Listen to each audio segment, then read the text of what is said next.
Welcome to the riding of Spadina, Fort York. I'm joined this morning by my fellow candidates running under the Ontario Liberal banner under the leadership of Stephen Del Duca. Stephen knows that there are many pain points for people right now, and we have bold, progressive ideas and solutions to respond to these challenges.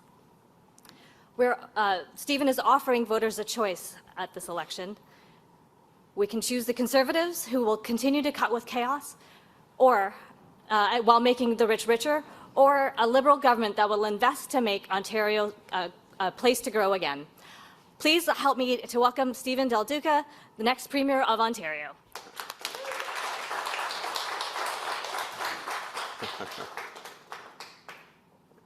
Well, good morning, everyone. So very happy to be back here in Spadina, Fort York, specifically back here at Artscape, where Chi and I had the opportunity to tour. I was going to say many months ago. I've lost all track of time. I think it was quite some time ago, but delighted to be back here in this incredible space to talk about an issue that is so very important to hardworking families in this province, hardworking families here in Spadina, Fort York, and of course, families living in my home community of Woodbridge. And what I'm here to talk about today, of course, is the affordability crisis that Ontarians find themselves in right now. Now, I think back to 4 years ago, when running for Premier the first time, Doug Ford stood on a stage and said with a straight face to the people of Ontario that if elected, he would make it more affordable, for example, for them to purchase a home. He said during the course of that campaign that he would keep rent control in place. He made all kinds of promises. In fact, his overarching message was, still is, that he is for the people. I think of all the things that Doug Ford said in 2018, and that is the one that stands out to me as perhaps the most deliberately misleading to the people of Ontario. He's not on their side. We have seen this consistently throughout this pandemic, when he has chosen, for example, to not bring back paid sick leave for Ontario's workers until the very last moment. We saw this in 2018 when he, again, deliberately chose, despite his commitment to end rent control, to make it far less affordable for middle-class and lower-income Ontarians to go to university or to college. The fact that he rolled back minimum wage increases at every single step of the way, siding with big, giant corporations and big-box retail rather than small business entrepreneurs, every single step of the way. We have seen Doug Ford, in fact, do the opposite of what he said he would do. And now, 4 years later, on everything that matters to hardworking families, the cost of food, the cost of getting around town, the cost of supporting your family, the cost of early learning and childcare, certainly the cost of both renting or purchasing a new home. All of it is skyrocketing out of control on the Ford Conservatives' watch. This must end. The Ontario Liberal team, the new Ontario Liberal team, many of whom are here with us today, we have a plan, as I've said from the very beginning, a plan that is fair, that is forward-looking, that is responsible, and that is fully costed. And in that plan, there are a series of measures that will, immediately upon taking office, that we will deliver upon to make sure that we confront the affordability crisis Ontario families are facing head on. You will all remember, of course, and these are just some of the highlights that are in our plan to make your life easier and more affordable. Buck a ride province-wide, slashing transit fares down to $1, $1 whether it's provincial or municipal transit, and taking monthly passes down to $40. That's going to save families here in Spadina, Fort York, and across this province, those who take transit, hundreds, if not thousands of dollars each and every single month, each and every single year. I think about our seniors, the most vulnerable seniors that we have in Ontario, and how our plan will give them an old age security top-up that will give them an extra $1,000 per year and expand the eligibility so more vulnerable seniors can access that kind of benefit. I think about childcare. As I referenced, early learning and childcare. We've made a commitment in our plan to provide retroactive refunds or relief to families accessing childcare back to January 1st of this year, which means on average, those families will save $2,750. We're going to bring the minimum wage up to $16 an hour. We're going to give you a refundable tax credit on the purchase of winter tires or studded tires in Northern Ontario. We're going to do all of this and more. 8% off every single prepared food in this province under the cost of $20 or the price of $20 by taking the provincial portion of the HST off that cost. Taken together, the elements that are contained in the Ontario Liberal plan to confront the affordability crisis will mean that families in this community and in my community and in every single community in this province could save up to $50 per day, $1,000 per month. This is real relief. These are real measures that, again, will go right to the heart of confronting this affordability crisis, which people are feeling every single day. Everywhere I go in the province, I speak with everyday Ontarians who are stretched, who have anxiety, because despite how hard they work, and Ontarians work hard, it's just getting harder and harder to make ends meet under the Ford Conservatives. In my opening today, I talked about how 4 years ago, Doug Ford and his team promised the people of Ontario all kinds of relief and then have repeatedly failed to deliver. And that's one of the other reasons that I'm here this morning, standing alongside Chi and the rest of our candidates who are here, because it can't just be about the words. I have said this consistently from podiums all over Ontario. Delivering remarks and delivering words, well, that's the easy part of the job. The tough part of the job, the real part of the job, is backing up those words with meaningful, responsible, competent actions that will actually give people relief. So today, I'm here alongside these incredible candidates, this phenomenal team of talent that I am so proud to run alongside, to sign the Ontario Liberal Party's plan to deal with the affordability crisis, the Ontario Liberal Affordability Pledge that highlights 19 key commitments that, again, taken together, could help your family save up to $50 each and every single day. And we're not going to wait until the 4th year of a mandate to start delivering. We're going to move on these measures immediately upon taking office. And I'm so proud to be here today alongside Chi and the others to sign this pledge and to make this ironclad commitment to the people of Ontario. As your Premier, I will work relentlessly to make sure that your life is easier, that your life is more affordable, and that you can prosper and thrive together with your family in an Ontario that is truly a place to grow. Thanks very much. We're going to go sign the pledge.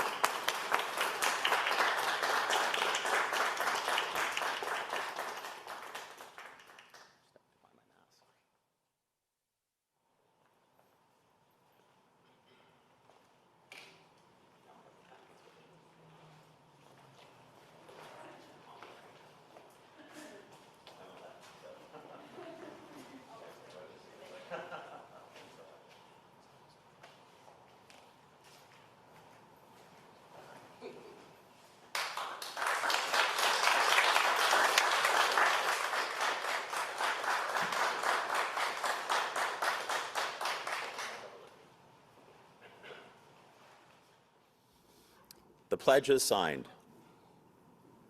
Happy to take any questions that you might have. Okay, so we've got reporters on the floor here, so we're just going to start here first. I would just ask reporters to come up to the mic just so that folks on the Zoom call can hear you. And we're going to start with Liam from CP. Morning, Stephen. Morning. Got the big debate tonight. So I've heard. What are your priorities? What are you hoping to achieve with the debate? Look, I'm so excited to be in position to have a conversation directly with the people of Ontario about the Ontario Liberal plan to deliver real relief, whether it's on the affordability crisis, whether it's on any of the other key elements in education, healthcare, seniors care, the clean environment, just the chance to be able to make it crystal clear to the people of Ontario tonight that there is a stark choice between continuing to be held back and held down by the Ford Conservatives or being able to move forward with the Ontario Liberal plan that will help this province be a place to grow. Really looking forward to this chance. Okay. The NDP's released something that says Brampton, one of your Brampton East candidates recently said the party will definitely build Highway 413, which seems in stark contrast to what you've been saying. No comment what the NDP might be saying, but my position on Highway 413 has been crystal clear. Let's remember, while many other party leaders, including Ms. Horvath, talk about Highway 413, you're looking at the guy who, when he was Minister of Transportation, stopped it the first time. We as a government did, again, stop it back in 2018. Doug Ford revived it. As government, it'll be one of the first things that I do as Premier, that I will once and for all kill Highway 413. But it's not just about stopping the highway. It's about taking the $10 billion that Doug Ford and his team want to waste that will not help the people of Ontario at all, and instead invest that in building 200 new schools and repairing 4,500 other schools right across the province of Ontario. Again, this election is about choices, and that is the choice that we will deliver on. Okay, so this Brampton East candidate of yours has misspoken? Again, I have no clue what the NDP is alleging. What I do know, as the individual, the only one running for Premier who has a demonstrated track record of stopping Highway 413, I did it when I was Minister of Transportation. I will kill it once and for all as Premier. Okay. A bit of a different tack. What's your plan to tackle homelessness? Well, we put out a plan on housing affordability and dealing with homelessness a number of days ago, the same day that I launched our platform. I think that was a week ago. We have a homelessness plan that will see us invest literally tens of millions of dollars in support of our municipal partners in the not-for-profit sector to make sure that those individuals, in particular those who are struggling with mental health and addictions, can get the housing, and not just the physical housing, but the supportive services that need to wrap around the physical structures themselves. Those are all elements that are contained in our plan. I've heard it loudly and clearly, as have our candidates, from not-for-profit advocates, from municipal leaders. It is a significant problem. There's an intersection there between the opioids crisis as well. Our plan has specific measures to confront that. Okay. Thanks, Liam. Okay, we're going to open it up to reporters on the line. Over to you, Will. Okay, just a reminder to reporters on the line, if you could just raise your hand using the Zoom function, I will add you to the queue for a question. And the first question is Richard Sutherland from City News. Go ahead, Richard. Mr. Del Duca, good morning. I just want to revisit the situation about Highway 413. This was Janet Garwal, your candidate for Brampton East, in a videoed interview where she said, quote, there's no harm to it. Regarding you, quote, he doesn't have any objections to building the highway, and quote, we will definitely build this highway. Was she mistaken, or are you leaving the door open to building 413 down the road, sir? Again, I have no context on the comments themselves, but as the only individual running to be Premier of this province, Ms. Horvath has never done it. Mr. Schreiner respectfully has never done it. We know Doug Ford wants to build it. You are looking at the only individual who stood his ground several years ago and stopped Highway 413 the first time. It's really interesting, by the way, that when I took that position back in 2016 or 2017, most of the municipalities through the affected area were still supporting Highway 413. You fast forward a number of years now, and we see, in fact, that it's the opposite. The municipalities, many of them, not all, many of them, have now taken the position that I originally took way back then. So in this case, because it's an allegation being put forward by the NDP, I will say it's perfectly fine to talk a good game, but I am the only individual running to be Premier who hasn't just talked the talk. I have walked the walk, and that's why my commitment on Highway 413 is ironclad. That's why we have specifically earmarked the $10 billion that Doug Ford wants to waste, your money and my money, wasting on helping a few of his rich political donors. We'll take that money and instead we'll invest it in building new schools and repairing schools in Brampton and right across the province of Ontario. Crystal clear. Okay, Stephen, I want to ask you about the debate. I mean, some polling looks like the PCs might win a larger majority than what they won 4 years ago. Are you looking at tonight's debate as kind of a last chance to make your pitch to Ontarians? Look, I'm really looking forward, and I'm very excited about Ontarians seeing a very stark contrast this evening, a very clear choice between the positive, forward-looking, fully costed Ontario Liberal plan, for example, to confront the affordability crisis, a plan that is energized, a team, as you see many representatives here today, that are ready to hit the ground running starting on day one. So to see that forward-looking plan to build a place to grow up against the Ford Conservatives who want to continue to hold this province back and hold the people of Ontario down. So look, the Premier can read as many scripts tonight as he wants to. That's fine. I'll be focused on the people of Ontario, and I'm excited about my chance to speak directly to the 15 million people who call this province home. Thank you. Thanks, Richard.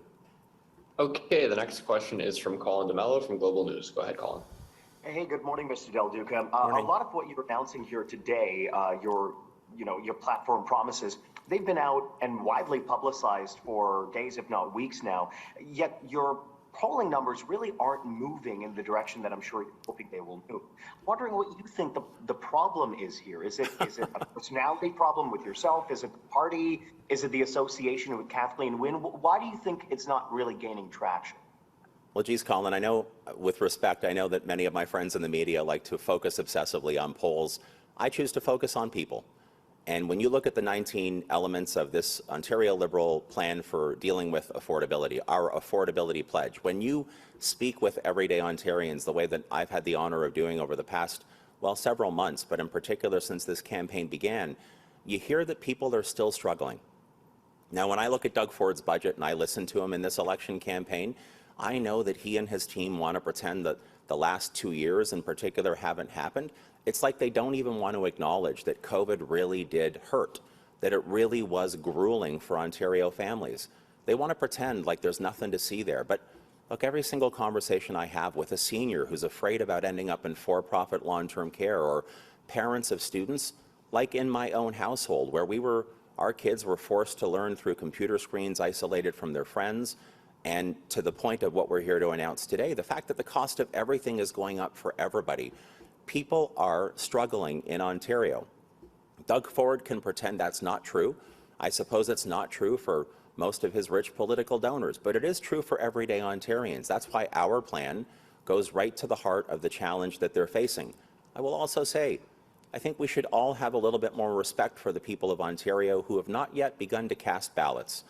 If polls were the answer to how elections were to turn out, then I guess we wouldn't have election campaigns, but we do. So let's let the people of Ontario speak with their voices, with their votes, come June 2nd. And then, of course, we'll see how we go forward, because that's frankly how our democracy works. Thank you. Thank you. With Thanks, respect, Colin. I believe your party does a lot of internal polling itself. Otherwise, you wouldn't have a prominent pollster as part of your inner circle. So let me ask you what you need to do now beyond the debate in the days ahead to really start to change people's opinion of either the Ontario Liberal Party or yourself. What do you think you need to hone in on to really start to, really perforate? Yeah, again, look, every single conversation that I've had with the people of Ontario tells me that when I'm here today to talk about the Affordability Pledge that I've just signed, they get it. Buck a ride province-wide that will literally save transit users hundreds, if not thousands of dollars, that will help them. That will show and does show that we're on their side. When I talk to seniors like my parents, and I tell them that we'll invest $4.4 billion over 4 years and deliver a home care first guarantee so they can stay at home for life, so that they can actually have the dignity that frankly they've earned as they built this province, they know that that's good for them. They know that that's something that deserves their support. And the list goes on from there. Housing affordability, a clean environment, economic dignity for workers, and so much more. So for tonight's debate, again, very much looking forward to having a direct conversation with the people of Ontario, who will see the backward ways of Doug Ford and his team wanting to hold the people of Ontario back, and an Ontario Liberal plan and an Ontario Liberal team that is determined to start the job of rebuilding this province on day one, a province that will, under a Liberal government, be a place to grow. Okay, the next question is John Michael McGrath from TVO. Good morning, Stephen. You Morning. are not going to, the Liberals are not going to have a candidate in Parry Sound and Muskoka. When a similar thing happened in the federal election last year, many local Liberals all but endorsed voting for the Green candidate in Kitchener Centre. I'm wondering if you've had any discussions with people in Parry Sound, Muskoka about whether they should vote for the Green Party candidate in that riding, since there won't be a Liberal on the ballot.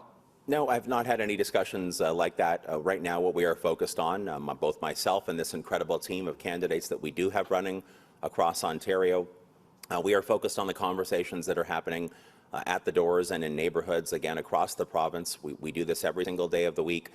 In addition to the positive plan, A Place to Grow for Ontario's future, that we have put forward. And that's what I'll continue to focus on relentlessly until now until June 2nd. And should I earn the honor of becoming Ontario's Premier, it's what will literally motivate me every single day of the week. And I guess, like many of my colleagues here, talking a bit about the debate and what comes after the debate. Right. Do you expect to have to take perhaps a sharper tone in the weeks to come? You've obviously spent the first little bit of the campaign trying to establish yourself in voters' eyes. Respectfully, still teaching some people your name and face. Once you've established yourself on TV today, do you expect to take a more negative tone against Doug Ford and the PCs? No, I don't think it's a negative tone to drive an important contrast between how the Ford Conservatives have literally walked away from their responsibility to lead people in this province. If you think about most of what's on the Affordability Pledge, much of what's in the Ontario Liberal Plan, it's crystal clear that Doug Ford has essentially left people in this province to fend for themselves, which is unconscionable in the aftermath of the last 2 years in particular with COVID. So the Ontario Liberal Plan, first of all, recognizes that many Ontarians are still having a tough time. And we don't just skate past that the way that Doug Ford does in a very blasé way. We understand it. We speak to it with our forward-looking plan. That's what I'm going to continue to do. Important to point out in a constructive way how Doug Ford has abandoned the people of Ontario, because my goodness, there are so many examples of how he has left you and people across Ontario to fend for yourself. So driving the contrast between what he has done or not done and what the Ontario Liberal Plan will have us start doing on day one, should we earn that honor, that's how I've handled the campaign so far, and that's not going to change. It's not going to change. Okay, our next question is from Cynthia Mulligan from City News. Good morning. During the weekend, the NDP pivoted and said that they would raise ODSP rates, double them in second year of office if elected. Why is your government only raising them by 20%? You're trying to set yourself apart from Doug Ford, yet really, if you look at the math, what you're promising people with disabilities is only marginally better than what the PCs are promising in terms of increases. They're still going to be below the poverty line. Yeah, thanks very much for the question, Cynthia. So just so we're crystal clear about this, Doug Ford introduced a budget several Thursdays ago. No mention of ODSP, no mention of those Ontarians who are struggling, who are on ODSP. A few days later, as the campaign began, suddenly he came out with a 5% sort of afterthought increase. The Ontario Liberal Plan from the very beginning has included a 20% increase for ODSP recipients, in addition to raising the amount that ODSP recipients can earn before any of their benefits are clawed back, and of course building in protections for inflation. But what I've said from the very beginning is our commitment on ODSP, which is dramatically stronger than the afterthought that was Doug Ford's commitment, that's only one element of our plan that will directly benefit ODSP recipients. So I'm aware that the NDP has shifted and has now changed their platform, I think 4 times in 3 weeks, because it's the 3-week anniversary today from Andrea Horwath releasing her platform. I think by my count, she's now reviewed, updated, revised her platform 3, maybe 4 times in 3 weeks. So I get that they're coming at it from that perspective, but that's because their platform, at least their original platform, didn't contain some of the other really important affordability measures that will help all Ontarians, but also Ontarians who are on ODSP. So if you're on ODSP and you take public transit, as quite a number do, you're going to have a buck a ride province-wide. If you're buying meals under $20 that are prepared food, you're going to save 8% off of every single purchase. So again, I've said this from the beginning, you have to look at the totality or the comprehensive list of affordability measures that our plan includes. But there's one other thing I want to highlight, and that's that I made a commitment many months ago, which is also in our platform, that Ontario Liberals will bring back the basic income demonstration project. I want that to start right away. I want it to be wrapped up and completed as quickly as possible so that we can make a responsible and informed choice, not simply about raising rates, but looking at the entire suite of benefits that we have for those who need it the most to see whether or not a series of benefits or a structural change like a basic income, perhaps targeted for Ontarians with disabilities, makes more sense. So I want that evidence back before we make a responsible and informed choice. In the meantime, we will increase rates and we will deliver on the rest of the affordability commitments that we've made from day one. With respect, though, I mean, in terms of your affordability, somebody who's making $500,000 a year will also benefit from buck a ride or lower taxes on fast food. It's not really helping those who can't afford to buy fast food in the first place. And they can't survive now. So are you coming right out and saying that you will not double ODSP rates as the NDP or the Greens will? Yeah, so what I'm saying is, and again, I just want to go back to the point you raised a second ago. While we're building in affordability measures that will help people who are not on ODSP, we shouldn't, again, just kind of skate past the idea that many of these measures will directly help people on ODSP. So, for example, a number of days ago, I had a conversation with a mother who's got a son who's on ODSP, who lives out in Mississauga. And she didn't talk to me directly about the ODSP rates. She spoke about buck a ride province-wide.